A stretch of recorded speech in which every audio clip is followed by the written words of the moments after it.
Does self-appointed weather guru Jim Dale, who's currently been asked to comment on GB News about the farming process, understand the difference between normal inheritance tax and the new tax that Labour have introduced? Let me explain it for you, Jim. Normally, when Nana dies and leaves a house, let's say it's worth $500,000, it's divided up between the family and they go and have a good spend. They pay their mortgage off, book a holiday to Spain, I don't know, have their warts professionally treated, who knows. But that's completely different because that's an asset that's not getting used, it's redundant. The woman who lived in it has died and thus passed it on to her family.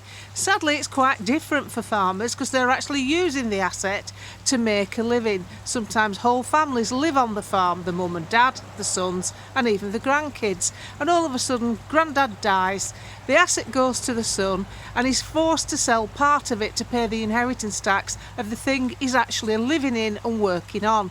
That's the big difference. And when you say it only affects really wealthy farmers, you're wrong. It affects people whose land value can be added up to a certain amount, but when you're sat in it using it, that's completely different.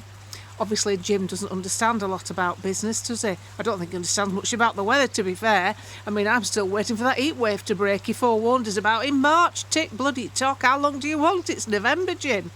I don't understand why GB News would have him comment, especially when you think Rachel Reeves has actually admitted that the farmers must pay this tax to block up the big black hole in the NHS. Yeah, that's the NHS that spends 75 grand employing a diversity, equity and inclusion manager, and there's several of them right across the country. Oh, Jim, do wake up and give us a shout when that heat wave's coming. I've still got to iron my bikini.